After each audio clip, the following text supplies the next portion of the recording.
Hello दोस्तों, आज हम बात करने वाले हैं ब्राह्मणिज्म इन इंडिया के बारे में।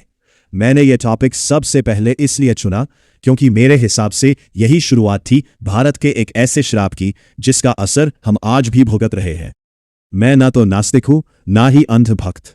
मैं बस एक ऐसा इंसान हूं जो सवाल पूछना जानता है और भेद चाल में चलना पसंद नहीं करता। और एक बात क्लियर करना चाहूंगा, मेरा इंटेंशन किसी एक रिलीजन को टारगेट करना नहीं है। लेकिन जिस देश में मैं रहता हूं वहां हिंदुइज्म एक मेजर रिलीजन है जो करोड़ों लोगों की सोच पर गहरा प्रभाव डालता है और मैं भी उसका एक हिस्सा हूं।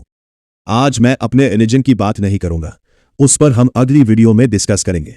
इस वीडियो का पर्पस है अवेयरनेस, ना कि धर्म विवाद। सबसे पहले हम समझेंगे क्या असली ब्राह्मण वैसे ही है जैसे आज के ब्राह्मण, और अगर नहीं तो इतना बड़ा बदलाव आया कैसे। ब्राह्मण शब्द संस्कृत के रूट वर्ड ब्रिस से आता है जिसका मतलब होता है एक्सपैंड होना, ग्रो करना। इसका अर्थ है वो तत्व जो सब कुछ में व्यापक हो, एक फॉर्मलेस इन्फिनिट रियलिटी। ये जेंडर स्पेसिफिक भी नहीं है, महिला भी ब्राह्मण बन सकती है। ये ब्राह्मण अलग है क्रिएटर गॉड ब्रह्मा से और प्रीस्टली क्लास ब्राह्मण से, या कहिए पंडितों से। यहां से कंफ्यूजन शुरू होती है। हर धर्म की शुरुआत एक बेसिक ह्यूमन इमोशन से हुई, फियर। सोचिए, आप एक जंगल में रहते हैं, गुफा में अपने परिवार के साथ। रात होने से पहले घर लौटना जरूरी है, वरना कोई जंगली जानवर आपको मार सकता है। आपकी जिंदगी पूरी तरह डिपेंड करती है नदी पर, बारिश पर, सूरज पर, पेड़ पर, जानवरों पर। आप बीमार पड़ते हैं, इलाज नहीं, बुखार भी जान ले सकता है। ऐसे में आप उन सब चीजों को पूजना शुरू कर देते हैं जिन पर आपका जीवन डिपेंड है, जैसे खराब हुए अनाज पर, क्योंकि आप नहीं जानते कि बारिश इंद्रदेव नहीं बल्कि इवेपोरेशन से होती है। फिर एक दिन एक व्यक्ति आता है, वो कहता है मैं भगवान से बात कर सकता हूं, मैं बारिश करवा सकता हूं। सच क्या है? उससे बस नेचर का पैटर्न समझ आता है। अगर बारिश हो गई वो देवता, अगर नहीं हुई भगवान आपसे नाराज है। बदले में अनाज, दान, बलि। और यही से शुरू होता है एक सिस्टम, कंट्रोल का सिस्टम। उस समय का मनुष्य आज के मनुष्य जितना चालाक नहीं था, बहुत सुलझा था। वो सब बड़ी आसानी से मान लेता था, सवाल पूछना नहीं जानता था। यह सिस्टम धीरे धीरे एक आइडियोलॉजी बन गया, ब्राह्मणिज्म। शुरुआत में ब्राह्मण वो लोग थे जो सब कुछ छोड़कर सच की तलाश में निकल पड़ते थे और भिक्षा से जीवन चलाते थे। लेकिन धीरे धीरे जब बिना मेहनत के रिस्पेक्ट और रिसोर्सेज मिलने लगे तो इंसान की फितरत बदलने लगी। एक बार अगर किसी की बात सच हो जाए तो पूरा गांव उससे भगवान का रूप मान लेता है। फिर क्या होता है? राजा उससे अपने कंट्रोल में लेता है, क्योंकि वो मैसेस को कंट्रोल करता है। क्योंकि उस समय राजा महाराजा नहीं हुआ करते थे, जनपद महाजनपद बनना शुरू हुए थे और उन्हें चाहिए था कंट्रोल, और वो थे उस समय के ब्राह्मण जो उन्हें ये उस समय आसानी से दिला सकता था।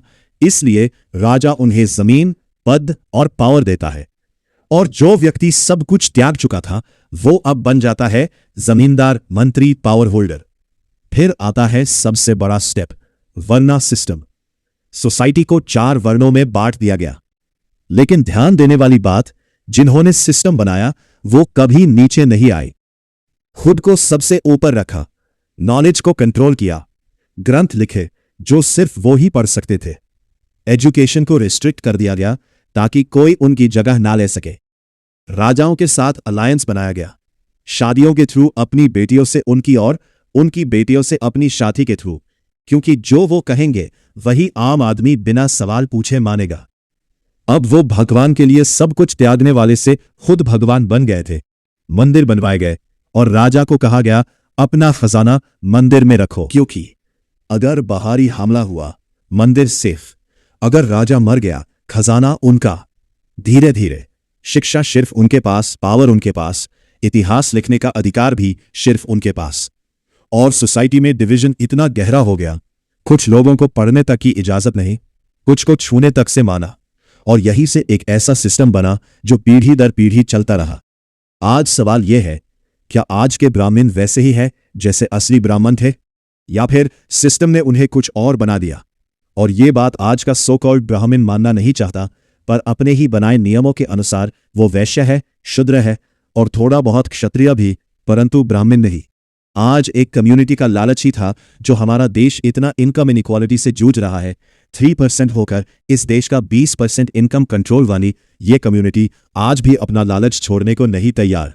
कुछ इंसानों के लालच में देश में एक ऐसा बीज बोया जो आज भी इस देश को खा रहा है। आज भी इन्हें पॉलिटिक्स में रहकर देश को कंट्रोल करना है, अपने को सुपीरियर दिखाना है और उन पुरानी सभ्यताओं को जागरूक रखना है जिसमें उन्होंने खुद को 3500 सालों से सबसे ऊपर रखा है। ये वीडियो ब्राह्मण को हेट फैलाने के लिए नहीं है, बल्कि लोगों को ये बताने की है कि आप चाहे जितनी भी संपत्ति इकट्ठा कर ले, जितना भी पावर में रह ले, अगर आप देश को आगे नहीं बढ़ने देंगे तो खुश आप भी नहीं रहेंगे और 3500 सालों तक भी नहीं। देश हित की सोचिए, अपने हित की तो आपने 3500 4000 सालों तक सोच ली। अगर आपको ये वीडियो थॉट प्रोवोकिंग लगा हो तो लाइक करें, शेयर करें और चैनल को सब्सक्राइब करें। अगली वीडियो में हम बात करेंगे हमारे ट्रू रिलीजन और उसके सच के बारे में। क्या था हमारा ट्रू रिलीजन ब्राह्मणिज्म से पहले? तब तक के लिए सोचते रहिए, सवाल पूछते रहिए, इंसान बनिए, जाति नहीं।